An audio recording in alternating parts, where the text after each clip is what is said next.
അജയ് ദേവ്ഗൺ ഈ സിനിമയിലെ നായകനാണെന്ന് പോസ്റ്ററിലും പറച്ചിലിലും മാത്രമേ ഉള്ളൂ എന്ന് പറയാം. പുള്ളിക്ക് കിട്ടുന്ന സ്ക്രീൻ ടൈമും ലഭിച്ചിട്ടുള്ള ഡയലോഗുകളുടെ എണ്ണവും നോക്കുകയാണെങ്കിൽ അദ്ദേഹം ചെയ്യുന്നത് ഒരു സപ്പോർട്ടിംഗ് റോളാണ് എന്ന് തോന്നും. സ്വന്തം സിനിമകളിൽ ഡാൻസ് ചെയ്യേണ്ട സ്ഥലത്ത് അജയ് ദേവ്ഗൺ എടുക്കുന്ന അതേ എഫർട്ട് തന്നെയാണ് ഈ സിനിമയുടെ തിരക്കഥ അദ്ദേഹത്തെ ഉൾക്കൊള്ളിക്കാൻ വേണ്ടിയിട്ട് എടുത്തിട്ടുള്ളത്. ബാക്കി ഒരുവിധം എല്ലാ നടീനടന്മാരും ഇമോഷനുകൾ പ്രകടിപ്പിക്കുകയും ഓടുകയും ചാടുകയും ഒക്കെ ചെയ്യുമ്പോൾ ഭൂരിഭാഗം സീനുകളിലും അജയ് ദേവ്ഗൺ ഒന്നും ചെയ്യാതെ ഒരു മൂലയ്ക്ക് നിൽക്കുകയാണ് ചെയ്യുന്നത്. ഈ ഒന്നും ചെയ്യാതെ നിൽക്കുക എന്ന പരിപാടിയിൽ അജയ് ദേവ്ഗണിന് കമ്പനി കൊടുക്കുന്ന ജാവേദ് ജാഫ്രി പല സ്ഥലത്തും പുള്ളിയേക്കാൾ ആക്റ്റീവ് ആണെന്ന് തോന്നുന്നുണ്ട്. ആയിഷയുടെ കുടുംബത്തിൽ നടക്കുന്ന കാര്യങ്ങളിലേക്ക് കഥ പോകുന്നതുകൊണ്ട് റകുൽ പ്രീത് സിംഗിനാണ് ഇത്തവണ ആക്ടിങ്ങിൽ കൂടുതലായിട്ട് പണിയെടുക്കേണ്ടത്.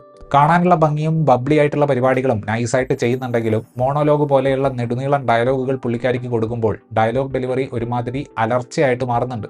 ഈ പടത്തിലെ ഏറ്റവും എന്റർടൈനിങ് ആയിട്ടുള്ള ക്യാരക്ടർ ലഭിച്ചിട്ടുള്ളത് ആർ മാധവനാണ്. രാകേഷ് എന്ന അച്ഛൻ കഥാപാത്രത്തിന്റെ ട്രാൻസിഷൻ സിനിമയുടെ മൂഡിനനുസരിച്ച് മാറ്റിപ്പിടിക്കാൻ മാധവന് സാധിക്കുന്നുണ്ട്. ഗൗതമി കപൂർ ആയിഷയുടെ അമ്മയായിട്ട് മികച്ച പെർഫോമൻസ് ആണ് കാഴ്ചവെച്ചിട്ടുള്ളത്. ഒരാവശ്യമില്ലാതെ കുത്തിക്കയറ്റിയതുപോലെയുള്ള ഒരു ക്യാരക്ടറാണ് മിസാൻ ജാഫ്രിക്ക് ഈ പടത്തിൽ ലഭിച്ചിട്ടുള്ളത്.